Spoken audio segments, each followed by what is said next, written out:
Okay, picture this. It's late, maybe 11:00 p.m.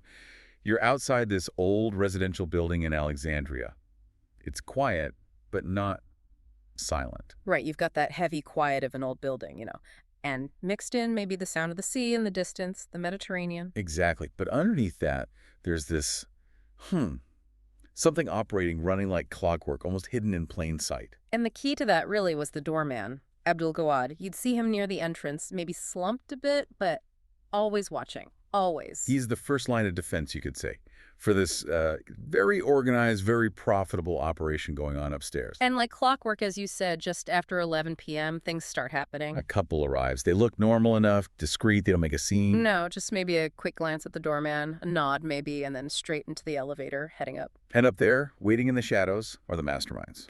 Nagwa, who's only 21 but incredibly shrewd, and her husband, Mahmoud, who seems, well, compliant. Yeah, compliant is a good word. And this whole story, it's really about how this young woman built this complex criminal setup, right?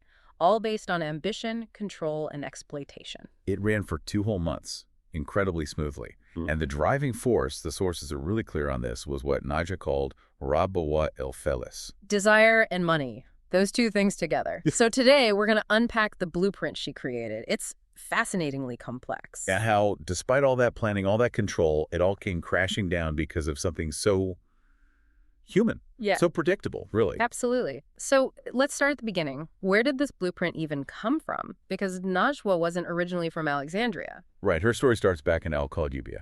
And she had this powerful desire for freedom and independence. Yeah. But we need to look closely at what she meant by freedom. Yeah, it wasn't, freedom in the way most people think about it, like liberation or rights. No. What was it then? It was more like the freedom to operate completely outside the lines, outside society's rules, outside conventional morals, total boundary breaking. Okay, I see. And she figured marriage was the way to get the independence she needed to achieve that. Pretty much. Physical distance, financial cover. But, and this is crucial, she needed a very specific type of husband. Someone she could completely control, not a partner. Exactly. Someone open-minded was the term used, but open-minded to the point of having no real will of his own. The way he's described is quite chilling, actually. Like a man in the ID card only. Basically, no personality, no opinion, no dignity. And that's where Mahmoud comes in. He apparently fit that description perfectly. Najwa didn't want a husband. She wanted, like, an instrument. A tool to execute her plan. Precisely. And the second he proposed, bam, she hits him with the first big demand. Which was? They had to move immediately to Alexandria, far away from family, from anyone who knew them. Wow, okay, that's a huge ask. He didn't have a job there, right? No connections. None at all, but he disagreed. Apparently without much fuss. Najwa smoothed it over, promised she'd handle the money, figure out work. And she knew then, didn't she? She knew she had found her guy. Someone totally under her control. Oh, absolutely. And the move itself, it wasn't just about getting away. It was strategic. It was step one in putting financial pressure on him. Ah, okay. So fast forward 2 months, they're in Alexandria. The money she promised, it's running low. Deliberately running low. She engineered that, let the savings dwindle, let the pressure build. Calculated. So once things are tight, she makes her move. What does she say? She starts a conversation, says she's bored, that their life needs renewal, and then she drops the bombshell. They need new partners to satisfy their desires. Okay, now that should break any normal relationship. How did Mahmoud react? That's the astonishing part. No moral outrage, no jealousy, no, how would you suggest this? His reaction was purely practical. Practical? How? He basically asked 2 things. Is it safe? And how would it work, logistically? He was worried about getting caught, not about the act itself. Unbelievable. So his main concern was operational security. Exactly. And Najwa had the answers ready. She assured him it was totally safe, it would all happen inside their locked apartment, and, crucially, to keep things clean, they'd only involve other married couples. Minimizing risk, even in this. Always minimizing risk. And she didn't even let him dwell on it. She immediately picked up the phone, called a married couple she already knew. Just like that. A test run. A test run. And it worked. It was a success. For Najwa, that was proof of concept. It confirmed 2 things.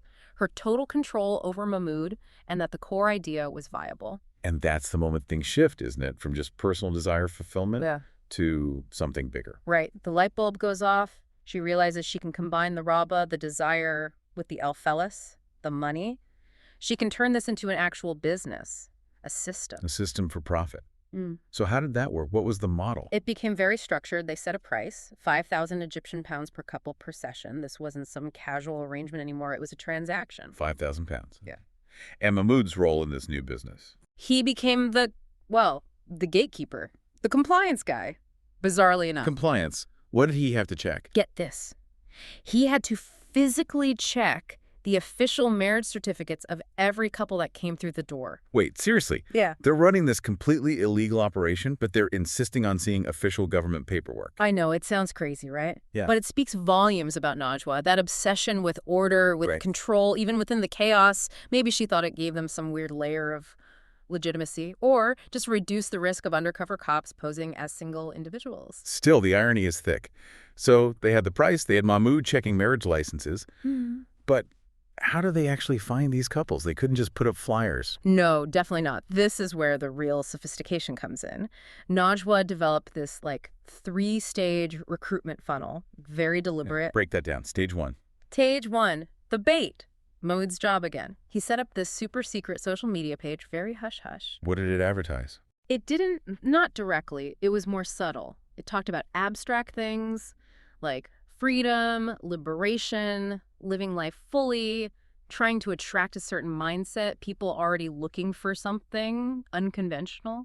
So casting a wide net with vague language, letting people sort of self-select if they were interested. Exactly. And once someone showed interest, maybe sent a message, Najwa took over for stage 2, the vetting, How did she vet them? through 2 separate encrypted messaging groups. This was clever. 2 groups. Why 2? Layered security. The first one was called Junan al-Hayat. That translates to something like crazy life. Okay, evocative name. Right. And this group was like the waiting room, the first filter. Najwa would chat with potential clients there, feel them out, make sure they were real, serious, and understood the nature of the arrangement. It was a test. A pressure test, basically, to see if they'd talk openly. Exactly. Weed out the time wasters, the looky-loos, and maybe any potential informants. And if they passed the crazy life test. Then, and only then, were they invited into the second group, the inner circle. This one was called Ayun al-Maha. Ayun al-Maha. The gazelle's eyes. Sounds almost poetic. Deceptively so. This was the operational hub. This is where the final deals were made, the 5,000 EGP fee confirmed, the 11 p.m. arrival time scheduled, everything finalized. Wow. So Najwa, at 21, is running this whole multi-stage digital vetting operation, managing schedules, payments. The level of organization is pretty stunning, you have to admit. The planning, the digital security awareness with encrypted groups, it was meticulous. And there was one final layer of security, wasn't there? Yep. Back downstairs. Ah, yes. The human element. Abd Al-Gawad, the doorman. He was the final piece. How did they bring him in? Threats? No, much simpler. Money, consistent regular payments to look the other way to keep quiet about the nightly visitors arriving at 11 p.m. So he knew what was going on, or at least suspected, but the money kept him silent. Absolutely. He saw the pattern, the timing. His silence was bought and paid for. And for 2 solid months, this whole machine, Yeah. it just worked. It's like a charm. Clients arrive 11 p.m., pay the fee, leave around 1 p.m. the next day. Abd Al-Gawad watches, takes his cut, says nothing. Najwa's system seemed foolproof. Her confidence must have been sky high. She probably felt untouchable. But systems, especially criminal ones, often have a weak point. Usually a human weak point. And while this was running smoothly, something else was happening in the background. Security services got a tip About what? about that secret social media page Mahmoud was running, the one promoting freedom. They flagged it as suspicious, linked to potential illegal activities in Alexandria. They even identified the page manager's name, Mahmoud. Okay, so the police have a name, but maybe not the full picture yet. No address, no proof of the actual crime. Exactly. They have the digital footprint, but not the physical operation. And this is where Najwa makes her fatal mistake. What did she do? Hubris. She felt totally secure. The vetting was working. The apartment was safe. She started seeing Abd Al-Gawad's regular payment as, well, an unnecessary cost, a drain on profit. Oh, no. Don't tell me she cut him off. She cut him off, stopped the payments, just like that. She likely figured his role was minor, easily managed. Big mistake. Huge. You don't cut off someone who knows your secrets and feels entitled to the money? Precisely. Abd Al-Gawad wasn't just disappointed, he was furious. That feeling of betrayal, the loss of income, it flipped a switch. He decides to talk. Oh, more than talk. He decides to be the hero.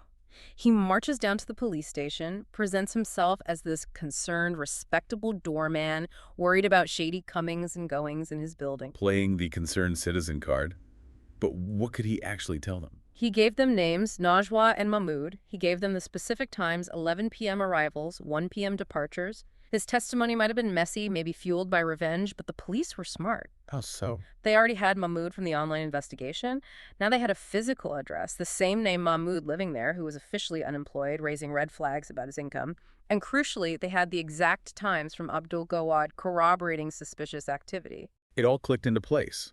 The online persona matched the physical location and the insider's timeline. Exactly. The doorman's revenge-fueled report gave them the missing pieces. They cross-referenced everything. The unemployed Mahmoud at that address, managing an online page linked to crime, and now specific, timed allegations of illegal activity at that same address. So they put the place under surveillance. You bet. And the surveillance confirmed Abd Al-Gawad's story perfectly. The 11 p.m. to 1 p.m. schedule, the pattern of couples arriving and leaving, it all lined up. The net was closing. Najwa's meticulous system was exposed by the one person she underestimated. The final nail was Abd Al-Gawad's betrayal, triggered by her own cost-cutting. Once the police had the surveillance, the warrants were issued. And they were arrested, Najwa and Mahmoud. Arrested. And during questioning, the whole thing came out. Mahmoud confessed to running the page. Najwa admitted she was the leader, the brains behind Ayu and Amaha, managing the whole operation. Does she mention Abd Al-Gawad? Oh, yeah. She confirmed he was fully complicit, knew what was happening, and only went to the police because she stopped paying him. No honor among thieves, as they say. So the final accounting. What happened to them legally?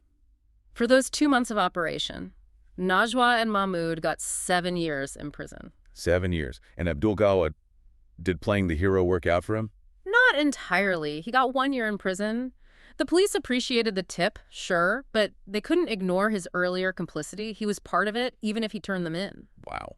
So in the end, this incredibly complex, multi-layered criminal enterprise built by a 21-year-old Was brought down by arguably a simple HR mistake. She mismanaged her key accomplice. She understood digital security, social engineering, logistics, but not basic human greed and loyalty. That really is the core takeaway, isn't it, for you listening? It wasn't some brilliant police work cracking the encrypted groups that did her in initially. No, it was Najwa thinking she was smarter than the oldest rule in the book. Keep your co-conspirators happy, especially the ones who see everything. The moment the money stopped, the loyalty vanished. Poof. It makes you think, though, the sheer intelligence and organizational skill. I mean, running Ian Mahmoud, the vetting, the scheduling, keeping it secret for 2 months. Exactly. Imagine if that energy, that focus, that meticulous planning was channeled into something legitimate, a real business, maybe higher education. What could she have actually built? It's a stark reminder of wasted potential, perhaps. A sharp mind making terrible choices, ultimately undone by a very predictable human flaw. She built a fortress, but forgot to secure the main gate properly. A fortress built on desire and money, ultimately collapsing under the weight of greed and revenge. A cautionary tale, for sure.